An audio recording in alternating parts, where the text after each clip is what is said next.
நீங்கள் பார்த்து கொண்டு இருப்பது உங்கள் கௌசிக ரிவ்யூ. சரி வாங்க வீடியோக்குள்ள போய் என்னென்ன நடக்க போகுது அப்படின்ற இன்ட்ரெஸ்டிங்கான விஷயத்தை தான் நீங்கள் அந்த வீடியோவில் பார்த்து தெரிஞ்சுக்க போகிறீங்க. அதுக்கு முன்னாடி நம்ம மல்லியை பிடிச்சிருக்கிற எல்லாரும் ஒரு பக்கம் லைக்கவும் மறுபக்கம் விஜய் பிடிச்சிருக்க எல்லாரும் சப்ஸ்கிரைப் பட்டனும் தட்டி விட்டு போங்க. சரி வாங்க வீடியோக்குள்ள போய் என்ன நடக்க போகுது அப்படின்னு சொல்லிட்டு பார்த்தீங்கன்னா நம்ம சந்திரன் இருக்கார்ல அவர் என்ன பண்ணாரு அப்படின்னு சொல்லிட்டு பார்த்தீங்கன்னா எல்லா ரூம் சர்வீஸ் பயம் ஒரு பக்கம் வர வைக்கிறாங்க. அந்த சமயத்தில் மாட்டிங்கன்னா அது மட்டனு கூட்டணும் அப்படின்ற மாதிரி தலைவன் அப்படின்னு பாட்டை போட்டு ஒரு பக்கம் கேட்டு இருக்காப்ல. கையில வந்து ஒரு 30,000 காசு இருக்காப்ல. உடனே போய் அவனை பிடிச்சி ஏன்டா அங்க எல்லாரும் விசாரிக்க வர சொன்னா நீ மட்டும் என்னடா பண்றீங்க கையில இருக்கிற காசு அப்படின்னு சொல்லிட்டு அந்த ரூம் சர்வீஸோட பாயோட ஃப்ரெண்டு கேட்கறா. உடனே உனக்கு இதெல்லாம் தேவையில்லாத விஷயம் போட வேலையை பார்த்துணும் அப்படின்னு சொல்லிட்டு சொல்ல உடனே அந்த இடத்துக்கு நம்ம சந்திரன் வந்துடுறாரு. வந்த உடனே விஜய் கூட வந்துடுறாரு. வந்து அவனை அடிச்சு பிடிச்சி அவன் போட்டோ வீடியோ ஆதாரத்தெல்லாம் பாத்துறாங்களா.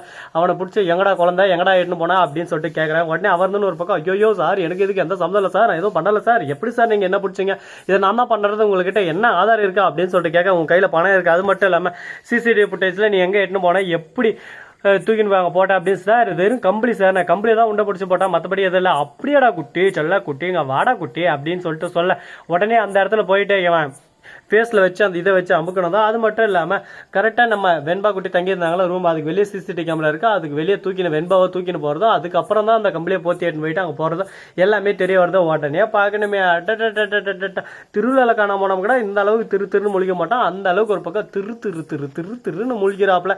இதுக்கப்புறம் என்ன பண்ணுறது ஏது பண்ணுறது சொல்ல தெரியல. கடவுளே இப்போ நம்ம வேற மாட்டிக்கணும். இதுக்கப்புறம் நம்ம வாழ்க்கை ஒரு பக்கம் ஸ்ரீனிவாசா அப்படிதான் இருக்க போதும் அப்படின்னு சொல்லிட்டு பயந்துட்டு இருக்காப்ல. உடனே அவர் வந்து எல்லா உண்மையும் சொல்லிடுறேன், இல்லை நான் மன்னிச்சிருங்க, எனக்கு அந்த மாதிரி ஒரு ஃபோன் கால் வந்து அந்த ஃபோன் காலில் இந்த மாதிரி நீ பண்ணா உனக்கு ஒரு 30,000 தருவேன், அது மட்டும் இல்லாமல் நீ 2 மாதம் கஷ்டப்பட்டு உழைச்சி சம்பாதிக்கிற காசு உனக்கு ஒரே நல்ல வரப்போகுது அப்படின்னு சொல்லிட்டு சொல்ல ஐயோ சார் என்னால் முடியாது, இதில் எதனா ஒரு பிரச்சனை வாழ்க்கையை போயிடும் அப்படின்னு சொல்லிட்டு நான் சொல்ல உடனே உன் வாழ்க்கையை போகாது ஒரு மண்ணும் போகாது, உனக்கு தேவை பணம் பணம் பணம் பணம் பணம்னா பணங்கடா வயத்தா இருக்கணும், அந்த மாதிரி ஒரு காலத்தில் உனக்கு பணம் வேணான்னு சொல்றியா அப்படின்னு சொல்லிட்டு கேட்க ஓகே சார் எனக்கு இந்த பணம் ஓகே தான் அப்படின்னு சொல்லிட்டு இந்த டீலுக்கு அப்படியே சும்மா அக்ரிமெண்ட்ல சைனை ஒரு பக்கம் போட்டுவிட்டு அவர் இந்த மாதிரி வேலை பண்ணதா சொல்றாப்ல. இதை கேட்டதா யார் ஃபோன் பண்ணது அப்படின்னு சொல்லிட்டு யாருன்னாலும் தெரியாத அந்த நம்பரை காட்டுறாங்க. அதில் பார்த்தா நம்ம ராஜேஸ்வரியோட நம்பர் தான் இருக்கு. ஐயோ ராஜேஸ்வரி இனிமே உனக்கு டும் டும் டும் டும் டும் டும் டும் டும்னு சர வேண்டிதான், மாமியார் வீட்டு கூட்டின்னு போகிற நேரம் வந்தாச்சு அப்படின்ற மாதிரி ஒரு பக்கம் ராஜேஸ்வரியை போய் விசாரிக்கிறேன். எவனோ என் நம்பரை கொடுத்தா எல்லாமே அவங்ககிட்ட நீங்கள் பேசுறதுக்கான ஆதாரம் இருக்குது, வீடியோ ஆடியோ ரெக்கார்டும் இருக்குது அப்படின்னு சொல்லிட்டு சொல்ல உடனே பார்க்கணுமே ஆடியோ ரெக்கார்டாக இது வந்து ஆம்பளை வயசில் வருது, இது வந்து பொம்பளை வயசில் என் வாய்ஸ் பொம்பளை வயசு எப்படி இது எதாவது நம்பர் மாதிரி சொல்கிறீங்களா அப்படின்னு சொல்லிட்டு கேட்க உடனே பார்க்கணுமே நீங்கள் வந்து அழகாக போயிட்டு வாய்ஸ் காலர்லேருந்து சேஞ்ச் ஆப்ஷன் இது பண்ணியிருக்கீங்க, அந்த ஆப் டெவலப் பண்ணியிருக்கீங்க, அதில் வந்து இந்த வாய்ஸ் உண்மையான வாய்ஸ் என்னன்னு சொல்லிட்டு நாங்கள் ஆல்ரெடி ஏஐ மூலயமா கேட்டு அறிஞ்சிட்டோம். அந்த உண்மையான வாய்ஸ் உன்னோட வாய்ஸ் தான்ன்றது தெரிஞ்சிச்சு. ஏன்னா அந்த போலியான வாய்ஸை எரேஸ் பண்ணிட்டு உண்மையான வாய்ஸ் யாருன்னு சொல்லிட்டு ஈஸியாக கண்டுபிடிச்சிடலாம். இந்த நாலேஜ் கூட இல்லாமல் ஒரு பக்கம் நீ பெருசாக பண்ணுறன்னு சொல்லிட்டு நீயே ஒரு பக்கம் மாட்டிக்கணும் பார்த்தியா அப்படின்னு சொல்லிட்டு சொன்னதும் என்ன பண்ணுறது ஏது பண்ணுறதுன்னு சொல்லிட்டு தெரியாமல் சிக்கி கெட்டு ஒரு பக்கம் தவிக்கிறாங்க. அப்படியே சும்மா தவின்னு தவிக்கிறாங்க. ஒரு பக்கம் வயிறு வலிக்குது, ஒரு பக்கம் கை வலிக்குது, கால் வலிக்குது, என்ன பண்ணுறது ஏது பண்ணுறது சொல்லிட்டு தெரியாமல் வாழ்வே பாஜம் அப்படின்னு சொல்லிட்டு புலம்பி வெம்பி அழுதுன்னு இருக்காங்க. நீங்க வெம்பி அழுந்தாலும் சரி வெம்பாம இருந்தாலும் சரி இனிமே ஒன்றும் நடக்க போறதில்லை. ஏன்னா நீங்க மாட்டியாச்சு, இதுக்கப்புறம் தப்பிக்கவும் முடியாது, இதுக்கப்புறம் சிக்கின ஆளு உங்களை வச்சு செய்யறதா பாக்கி அப்படின்னு சொல்லிட்டு ராஜேஸ்வரி அடிச்சு எங்க குழந்தை அப்படின்னு சொல்லிட்டு கேட்க அவருதுன்னு ஒரு பக்கம் தெரியாத பதில தவிர வேற எதுவும் வரல.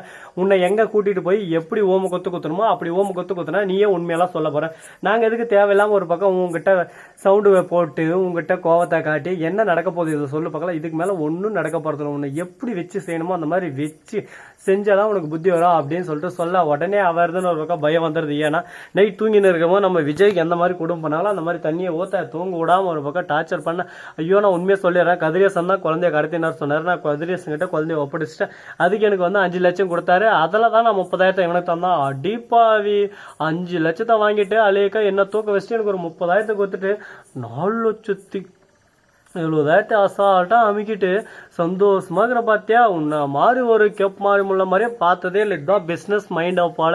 கரெக்டாக ஒரு இடத்துல ஒரு பொருள் தேவைன்னா அந்த இடத்துல டேரெக்டாக போயிட்டு வாங்க மாட்டாங்க, இவன் மூலயமா போய் வாங்கினா தான் கரெக்டாக இருக்கும் அப்படின்னு சொல்லிட்டு அவன் மூலயமா போனால் அவன் மேலே ஒரு கம்சனா போட, அவன் வந்து நாங்கள் ஒரு கம்சனா போட அப்படியே ஒரு லாபத்தை பார்த்துட்டு அந்த லாபம் இவனுக்கு வாங்கி தரது மூலயமா இவன் ஒரு லாபத்தை பார்க்குறான். ஆனால் அங்கே என்ன நினைக்கிறாங்க, இவன் நமக்காக தான் பண்ணுறான், நம்மளுக்காக தான் செய்கிறான் அப்படின்னு சொல்லிட்டு ஒரு குருட்டு எண்ணம் குருட்டு ஆசை அந்த இடத்துல வந்துடுது. இதுக்கு தான் சொல்கிறது, எந்த ஒரு விஷயத்தையும் நம்பி இறங்கி செஞ்சால் எல்லாமே வெற்றி தான். ஆனால் இல்லை இப்படி தான் பண்ணுவேன் அப்படி தான் பண்ணுன்ற மாதிரி செஞ்சுன்னு இருந்தா அதுக்கு மேலே காப்பாற்றுறதுக்கு கடவுளே இல்லை ஒரு பக்கம். ஏன்னா ஒரு டைம் பட்டா திருந்திடணும், பட்டும் திருந்தாமல் ஒரு பக்கம் பின்னாடியே போனால் பட்டுன்னு என்ன பண்ண முடியும் சொல்லுங்க பார்க்குறேன். எட்டி ஒரு வதை வச்சு அதுக்கப்புறம் அடித்து திருத்தி ஆகணும். அடிக்காத குழந்தை திருந்தாதுன்னு சொல்லுவாங்கள்ல, அது போல தான் இந்த இடத்துல எப்படி வச்சு செய்யணுமோ அது மாதிரி வச்சு செய்ய. உடனே நம்ம கதிரேசன் வந்து ஒரு பக்கம் வெண்பாவை அழைச்சிட்டு வந்து போலீஸ் ஸ்டேஷனில் கொடுக்க, உடனே நம்ம விஜய் ஒரு பக்கம் கட்டி பிடிச்சிட்டு வெண்பா வேணுமா கதிரி ஆள்றாரு. கதிரேசன் இந்த மாதிரி நீங்கள் கேவலமாக வேலை செஞ்சதுக்கும் குழந்தைய கடத்துறதுக்கும் உங்களுக்கு 5 மாதம் ஜெயில் தண்டனை. ஐயோ மேடம், நான் என்ன பண்ணேன், என் பேட்டியை பார்க்கணுன்னு போல இருந்துச்சு. நீ பார்க்கணுன்னு தப்பு இல்லை, நீ எங்கெங்க காசு கொடுத்த, எப்படி வந்துச்சு, எல்லாத்துக்கும் என்கிட்ட எவிடன்ஸ் இருக்குது. இன்னாலும் உன்னை இனிமேல் தப்பிக்க முடியாது கதிரேசன் அப்படின்னு சொல்லிட்டு கதிரேசனுக்கு 5 மாதம், மறுபக்கம் நம்ம ராஜேஸ்வரி உடனே இருந்ததுக்கு அவங்களுக்கு 1 மாதம் கூட, ராஜேஸ்வரிக்கு 5 லட்சம் ஃபைன் வேறு. அடடா, நான் ஒன்று ஆசைப்பட்டா நமக்கே லாஸ்ட்டில் 5 லட்சம் வந்து உள்ளது.